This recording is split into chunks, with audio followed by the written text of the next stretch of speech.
నమస్తే. ఖమ్మం, వరంగల్, నల్గొండ పట్టభద్రుల ఉప ఎన్నిక ముగిసిపోయింది. జూన్ 5వ తేదీన దీని రిజల్ట్ రాబోతుంది. సో దీంట్లో కీలకంగా పనిచేసింది ఎన్ఎస్యుఐ. సో ఎన్ఎస్ఏ ఆధ్వర్యంలో చాలా మీటింగ్లు పెట్టిర్రు ఖమ్మం, వరంగల్, నల్గొండ ఈ ప్రాంతాల్లో. సో నాతో పాటు ఎమ్మెల్సీ బల్మూరి వెంకట్ ఉన్నాడు. కాబోయే ఎమ్మెల్సీ తీన్మార్ మల్లన్న ఆయన గెలుపు కోసం పెద్ద ఎత్తున ప్రచారం కూడా చేసిండు, మీటింగ్లు కూడా పెట్టిండు. సో వెంకట్ గారు ఉన్నారు నాతో పాటు, డిస్కస్ చేద్దాం. అన్న ముందుగా నమస్తే. నమస్తే భార్గవన్న. రైట్, చాలా రోజుల తర్వాత అనుకుంటా మనం. సో పాయింట్కి వద్దాం. మీరు ఎమ్మెల్సీగా ఉన్నారు, మరో ఎమ్మెల్సీ గెలవబోతున్నాడా లేదంటే మీ పార్టీ పెద్దలే మళ్ళీ నేను ఊడగొడదామని చూస్తున్నారంట. ఇది ఒక చర్చ జరుగుతుంది సోషల్ మీడియాలో.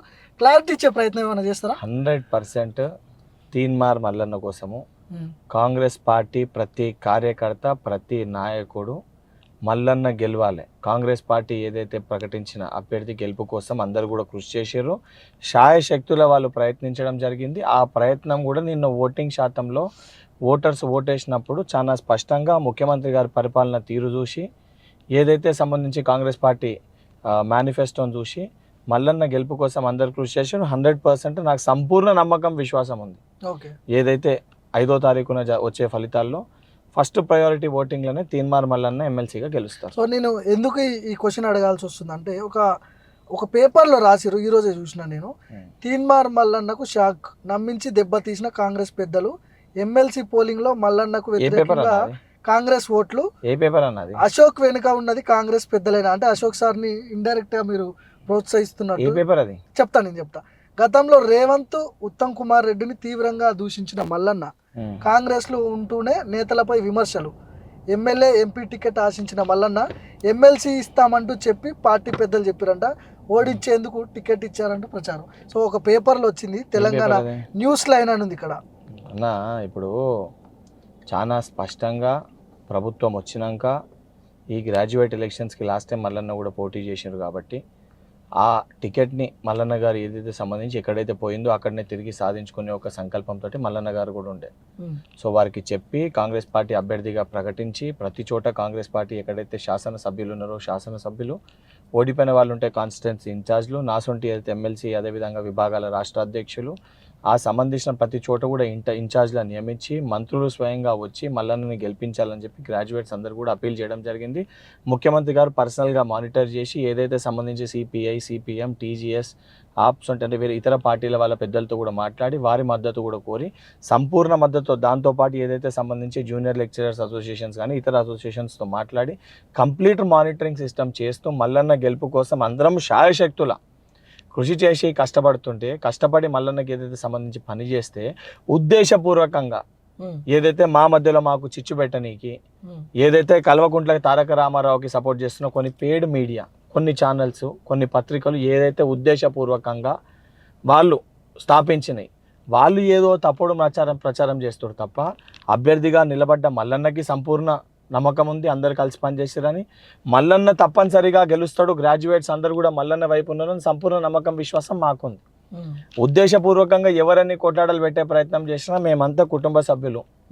మల్లన్న గతంలో ఏం మాట్లాడిండో, గతంలో ఏం చేసినా కూడా ఈరోజు మల్లన్న కాంగ్రెస్ పార్టీ క్యాండిడేట్, అధిష్టానం నిర్ణయించిన క్యాండిడేట్.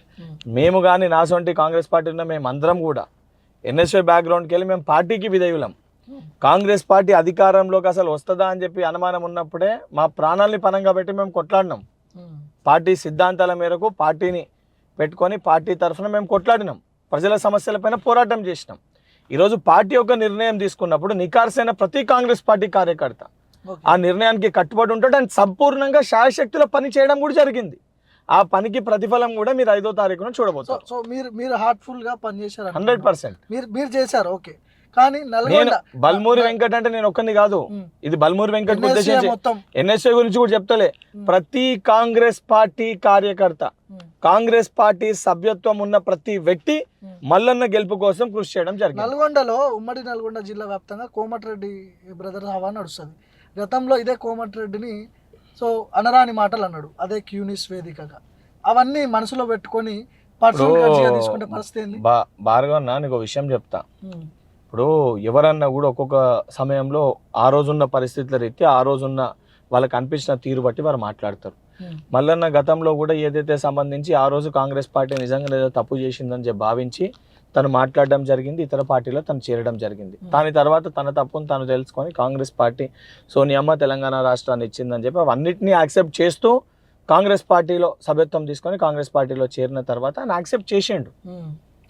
ఆయన యాక్సెప్ట్ చేసినాక ఆయన సంపూర్ణంగా చెప్పినాక అయిపోయినాక ఆ రోజు మాట్లాడారు కాబట్టి ఈరోజు కోపం పెట్టుకున్నానంటే దానికి ఒక్కొక్కళ్ళకి ఒక్కొక్క ఆ రోజు ఉన్న పరిస్థితి రీత్యా ఉంటుంది. ఆ రకంగా అంటే కల్వకుంట్ల చంద్రశేఖరరావు గారు ముందు కాంగ్రెస్ పార్టీలో ఉండే అన్ని తిరిగిపోయిండు. అట్లా అని చెప్పి ఆయన ఏదన్నా సంబంధించి ఆయన అధికారంలో ఉన్నప్పుడు కాంగ్రెస్ పార్టీ వాళ్ళని ఇచ్చిపెట్టిండే ఏమన్నా మా సొంటోళ్ళని కొట్టలే, జైలు వేయలే, కేసులు పెట్టలే, ఇబ్బంది పెట్టలే.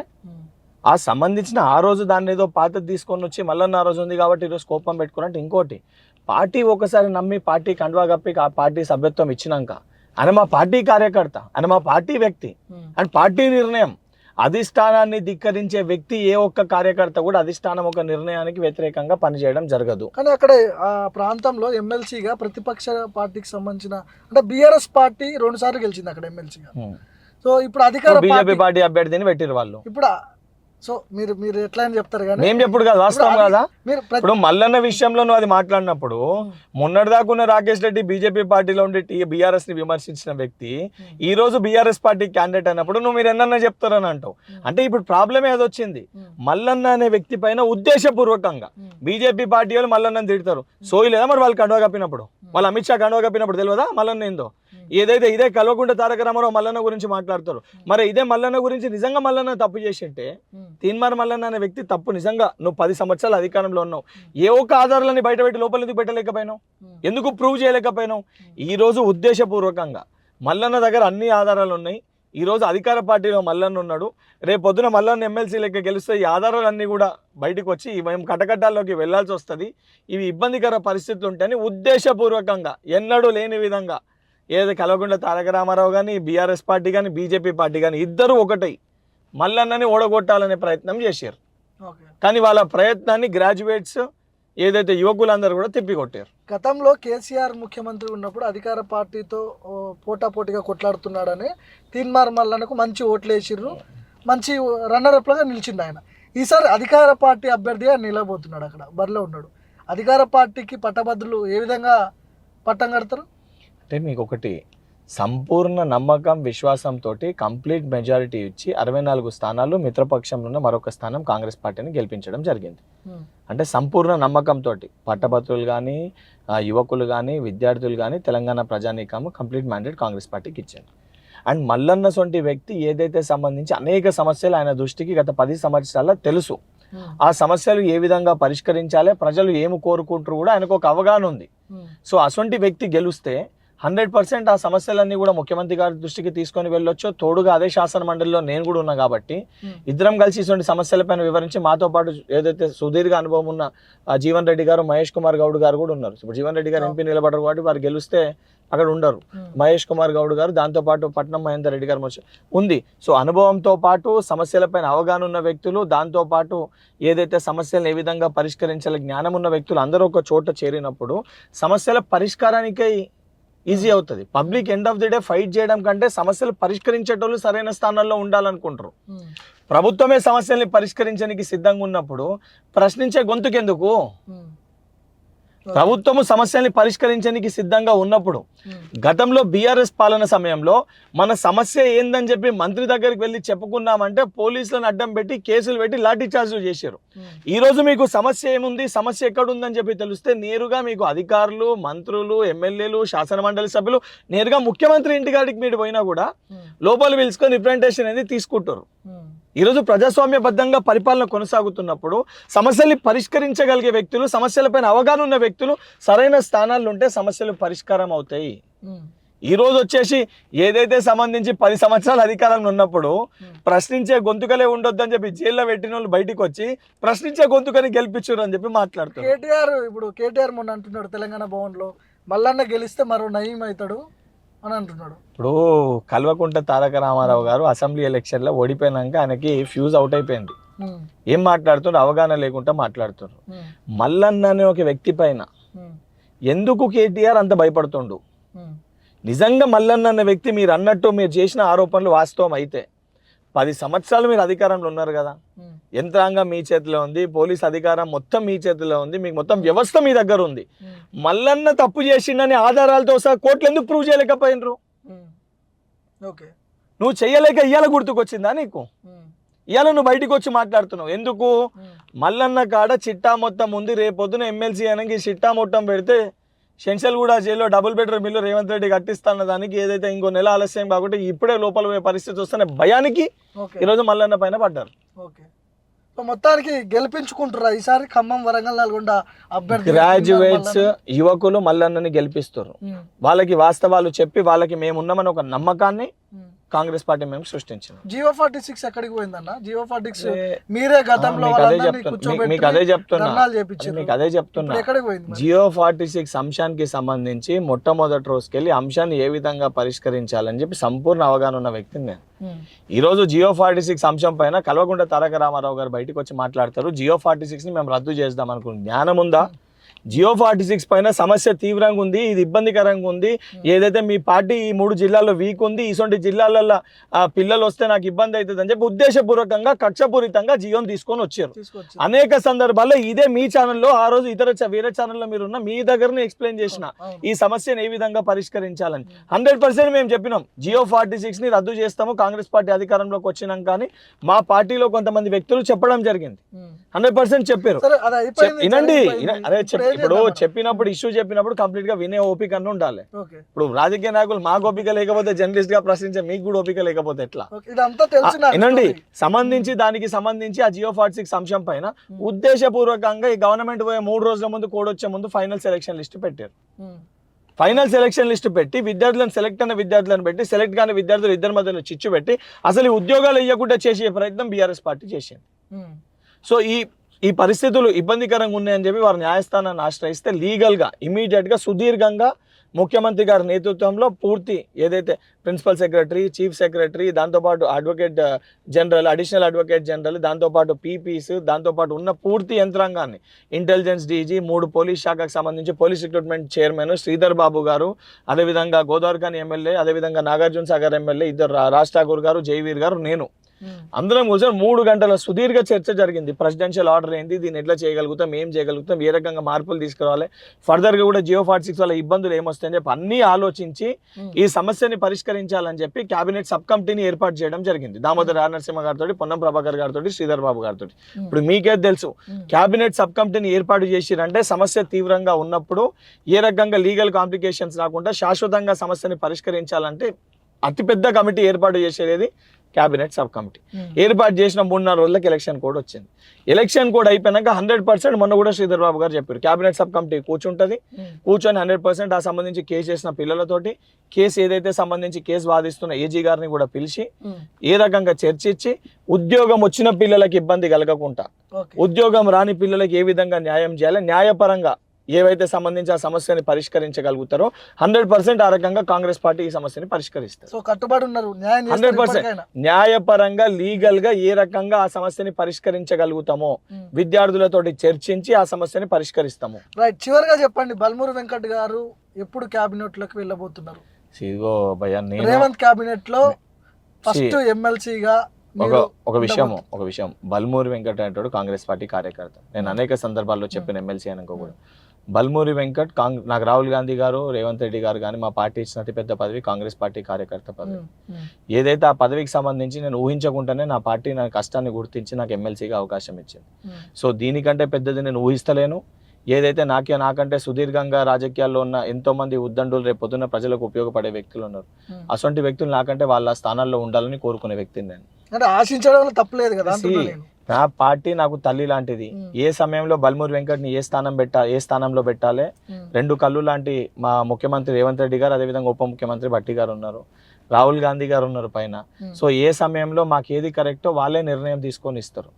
మనం ఏదైతే సంబంధించి పెద్దలు మనని ఆలోచించి మన గురించి ఆలోచించి నిర్ణయం తీసుకోకపోతే మనం పోయి అర్జీ పెట్టుకోవాలి. నేను ఆలోచించకుండానే నన్ను ఎమ్మెల్సీ చేసిరు కదా, సో అర్జీ పెట్టుకోవాల్సిన అవసరం. ఎమ్మెల్సీ ఇవ్వడం మీ పార్టీలో చాలా మంది కొంతమందికి ఇష్టం లేదంట. ఇదిగోరి బల్మూరి వెంకీ ఎవరి వ్యక్తిగత అభిప్రాయం వాళ్ళకు ఉంటది. కొంతమందికి వెంకట్ నచ్చుతాడు, చిన్న వ్యక్తి, చిన్న కుర్రోడు, అదే చాలా రోజుల నుంచి పార్టీలో ఉండొచ్చు, తప్పేం లేదు కదా. మాకు కాదని ఆయనకి ఎట్లా ఇస్తారు? తప్పేం లేదు కదా. ఇప్పుడు తప్పేం లేదు కదా. ఇప్పుడు ఎవరి వ్యక్తిగత అభిప్రాయం వాళ్ళకు ఉంటుంది. వెంకట్ అంటే కొంతమందికి నచ్చకపోవచ్చు, కానీ ఏదైతే 9 సంవత్సరాలు కష్టకాలంలో ఉన్నప్పుడు చిన్నోడని చూడలే కదా హుజరాబాద్ ఎన్నికల్లో నిలబెట్టినప్పుడు. నాకు దెబ్బలు తాకినప్పుడు అబ్బా పాపం చిన్నోడు కదా అని చెప్పి ఏమి దెబ్బలు కొట్టకుండా విడిచిపెట్టలే కదా. నా పైన కేసులు బుక్ అయినప్పుడు అయ్యో చిన్నోడు పాపం అని చెప్పి కేసులు పెట్టకుండా లేరు కదా. నన్ను జైల్లో పెట్టినప్పుడు అయ్యో పాపం చిన్నోడు అని చెప్పి జైల్లో నన్ను పెట్టలే కదా. లేకపోతే నేను టాస్క్ ఫోర్స్ అధికారులు తీసుకొని నన్ను ఏదైతే భయపెట్టినప్పుడు చిన్నోడు అనుకుని నన్ను విడిచిపెట్టలే కదా. ఏదైతే పనితీరును గుర్తించి పార్టీ అధిష్టానం ఒక నిర్ణయం తీసుకుంటుంది. నచ్చినా నచ్చకపోయినా ఆ నిర్ణయానికి కట్టుబడి ఉండాలి. ఓకే. సో చివరిగా చెప్పండి, మంత్రి పదవి మీకు దక్కబోతుందనే చర్చ అయితే జరుగుతుంది, మీ వరకు వచ్చిందా అది? నేను అసలు దానిపైన మీకు కూడా తెలుసు, అంటే నేను వాట్సాప్ ఇవేం యూజ్ చేయను. మీ వరకు వచ్చిందా? అంటే ఒక చర్చ జరుగుతుంది, ఏదో వెంకట్ ని క్యాబినెట్ లోకి తీసుకునే చర్చ జరుగుతుందని చర్చకి సంబంధించి యువకులని క్యాబినెట్ లోకి తీసుకునే ప్రయత్నము ముఖ్యమంత్రి గారు ఆ దిశగా ఆలోచిస్తున్నారని చెప్పి చెప్పడం జరిగింది. యువకులు ఎవరున్నారు? మీరే ఉన్నారు కదా. మీకు అదే చెప్తున్నా, ఈ రోజు కాంగ్రెస్ పార్టీ ఎంతో మంది యువకులకు ప్రాధాన్యత ఇస్తుంది కాబట్టి యువరత్నాన్ని క్యాబినెట్ లో తీసుకుంటారని ఒక మెసేజ్ ని సర్క్యులేట్ అవుతుంది. సో దాంట్లో నాకే వస్తుంది అంటే అది స్వార్థం అవుతుంది. సరే యువకులను తీసుకుంటే అని ఒక నిర్ణయం పార్టీ తీసుకుందని అంటే లార్జర్ ఆస్పెక్ట్ లో సరే ఒక యువకులు ఉంటారు, రేపు పొద్దున ఒక రిప్రజెంటేటివ్ ఉంటారు, ఎవరున్నా ఆ స్థానంలో ఒక రిప్రజెంటేటివ్ ఉంటారని సంతోషపడే వ్యక్తి బల్మూరి వెంకట్. కానీ నేనే ఆ రిప్రజెంటేటివ్ ఉండాలనుకునేంత స్వార్థపూరిత వ్యక్తి బల్మూరి వెంకట్. ఒక క్లూ అయితే ఇచ్చారు, ఒక క్లారిటీ అయితే వచ్చింది పబ్లిక్ కూడా. అదే మీకు అదే చెప్తున్నా, ఎవరున్నా ఆ స్థానంలో ఒక యువకుడు ఉంటే మంచిది అని అనుకుంటా. ఆ నిర్ణయం తీసుకుంటే నేనే ఉండాలని ఎప్పుడు కోరుకోను. ఓకే. ఎవరున్నా కూడా ఏంటంటే ఒక మెసేజ్ స్టార్ట్ అవుతుంది, అంటే ఒక ట్రెండ్ సెట్ అవుతుంది. ఈ రోజు ఎమ్మెల్సీ నాకు ఇచ్చారు, ఇతర రాష్ట్రాల్లో కూడా బల్మూరి వెంకట్ పనితీరు చూసి ఇది ఒక పెద్ద బాధ్యత. మీరు ఇది అదృష్టం లెక్క భావిస్తారు, కానీ ఇది ఒక పెద్ద బాధ్యత. బల్మూరి వెంకట్ పనితీరు చూసి రేపు పొద్దున మరికొంతమంది యువకులకు ఇస్తే ఏ రకంగా ఉంటుందని ఒక మెసేజ్ నన్ను చూసిస్తారు. సో నా ఒళ్ళు దగ్గర పెట్టుకొని కష్టపడి నేను పనిచేస్తే మరికొంతమంది నాసొంటి యువకులకి నా లెక్క అవకాశం వచ్చే ఒక పరిస్థితి ఉంటుంది. అది కాక నేను దీన్ని ప్రాపర్గా యూజ్ చేసి ప్రాపర్గా పబ్లిక్కి యూజ్ కాకపోతే రేపొద్దున ఇంకోళ్ళకి ఇచ్చే అవకాశం ఉండదు. నేను కానీ మా రాజ్యసభ సభ్యుడు అనిల్ కుమార్ యాదవ్ గారు కానీ లేకపోతే ఇతర రాష్ట్రాల్లో ఏదైతే అనేక మంది ఎంపీ టికెట్లు కూడా ఢిల్లీలో మాకు అన్నయ్య కుమార్ గారు కానీ చాలా మందికి ఇవ్వడం జరిగింది. అంటే యువరత్నాన్ని ప్రోత్సహించాలని చెప్పి రాహుల్ గాంధీ గారు ఆలోచిస్తారు. ఆ దిశగానే మా అందరికి అవకాశాలు. సో లోక్సభ ఫలితాలపై మీ అంచనా ఏంటి? ఎన్ని సీట్లు గెలుస్తున్నారు? ఏదైతే మొదటికెళ్ళి కూడా మేము చెప్తున్నాము 14 స్థానాల కోసము 100% 14 స్థానాలు గెలుస్తామనే ఉద్దేశంతో మేము ఎన్నికల బరిలో వెళ్ళినాము. ఈ రోజు కూడా నాకు 100% నమ్మకం ఉంది, పబ్లిక్ మాకు 14 స్థానాల్లో గెలిపిస్తారు, 14 పైన స్థానాల్లో గెలిపిస్తారని సంపూర్ణ విశ్వాసంతో ఉన్నాం. రైట్, థ్యాంక్ యూ అన్న.